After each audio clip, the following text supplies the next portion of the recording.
I'll give Wisconsin credit. Questions? Chris, the ejection, was that something that had been building given I've been how ejected. I've been ejected twice. Once I asked for it. The game was over. Coached hundreds of games. Never even come close to being ejected. This was, I believe, an official who I couldn't communicate with the entire game.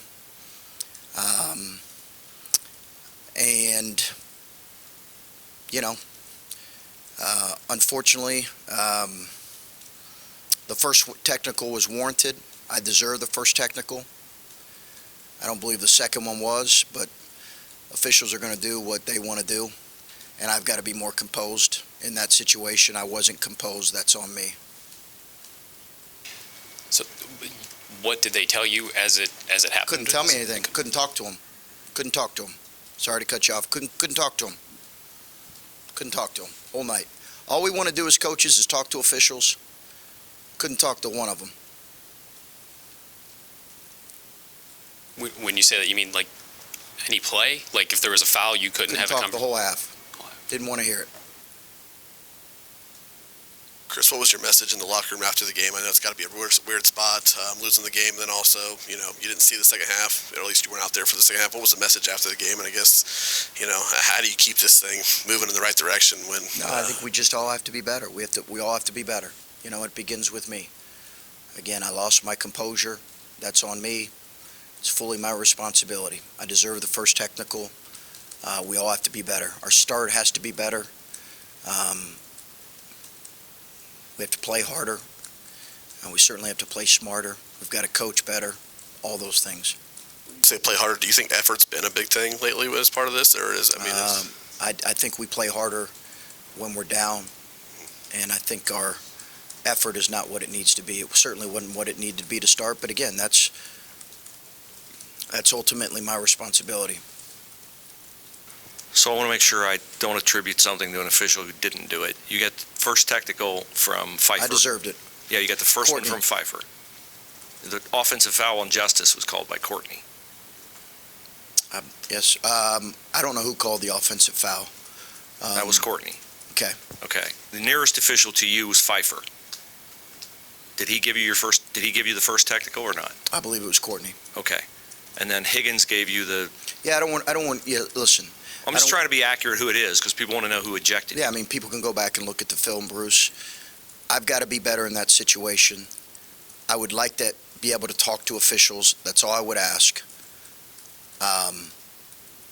Again, I've coached hundreds of games and not gotten thrown out. The first technical was warranted. I thought it was a flop. I think the video concluded that it was a flop. They're trying to get that out of the game. They didn't. Give them credit. He took the hit. I believe it was a flop.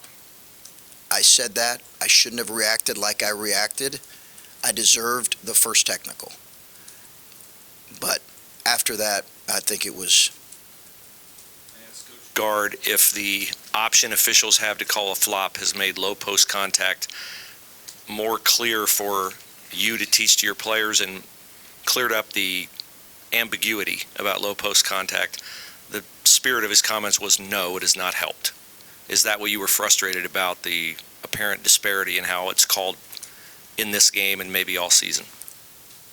I think if the flop was called much better earlier in the season, and I think that I've clearly done a poor job getting our guys to understanding that there's a technique to that. And again, I'm not taking anything away from Wisconsin. They beat us. I've said I lost my composure. That was on me.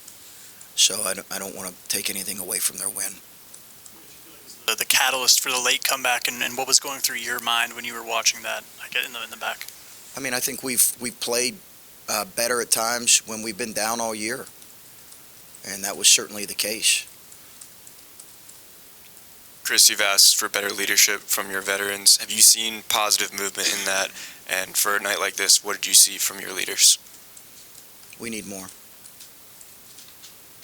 We all need to do better. We need more. The first half, this is a team that shot like 33% their last game, and they came in, and it was kind of reminiscent a little bit of Indiana, where they had good ball movement, got open shots and hit them, and that was at one end. At the other end, you guys had 11 turnovers, maybe didn't handle their physicality. Just what was missing in the first half? I mean, beyond the 6 points they got in the last minute, just it was very one-sided. It felt. Yeah, we had no bite. We had no bite early. And for the first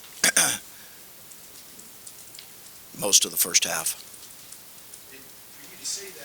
In game 22, it just kind of, at this point, it seems like a repeat of what you've said after many of these similar games. I don't know, just what can be done to shake this team out of the Zed called it a slump, out of the doldrums right now, to get it flipped back around. I mean, Steve, that's our job as coaches to figure out. That's what we're trying to do. That's what we're working hours on end to try to do.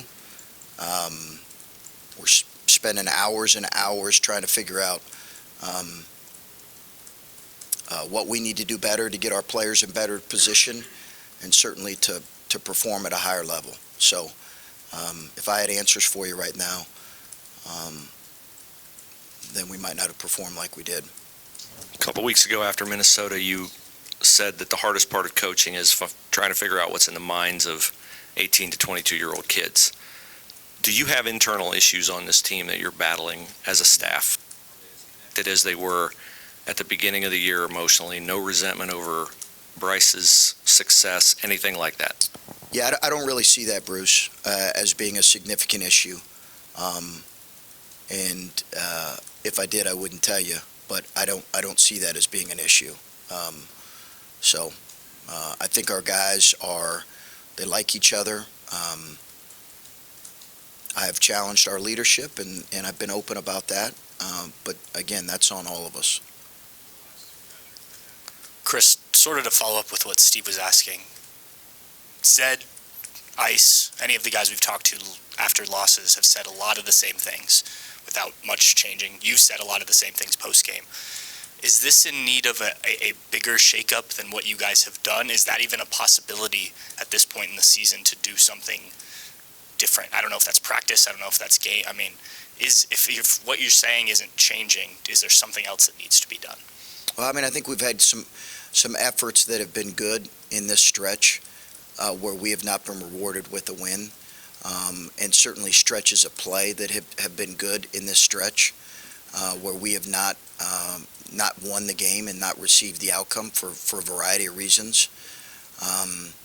So I don't look at this stretch as saying we played poorly in every game. I think there have been games where we've played well for the most part and lost. I thought we played very well at Rutgers and lost. I think there's also been games where we played just too poorly in too many stretches. And tonight our turnovers throughout the game were a significant issue. Our lack of just bite early was a significant issue. And then, as I mentioned, I take responsibility I just don't think we played as poised as we needed to. So I don't look at this stretch as saying, it's been the same story every game. It hasn't. And as far as significant changes, again, those are things that we'll address as a staff and spend a lot of hours trying to figure out if we need to make significant changes. Chris, when you have your veterans aren't maybe giving you as much in-game production as I'm sure you probably hoped for at the beginning of the season, when those guys, you're asking them for more leadership and they're struggling in games, how difficult is it to lead when your shot isn't falling, when you're turning the ball over, or just not performing maybe at the level that would help create a winning performance? I feel like a guy like EJ Liddell on this team, when you know he's going to lead you in practice, you know he's going to do all those things he did off the court, and he's going to go out and get you 15 to 20 a night. Like, you don't seem to have that right now. How hard is it to lead when you're not producing in a game?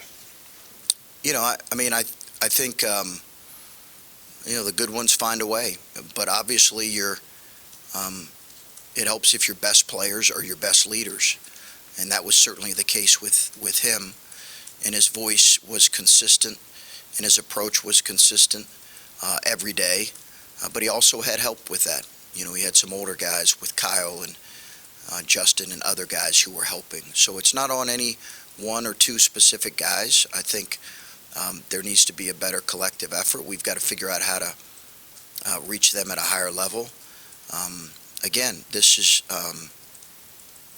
is my and our responsibility, and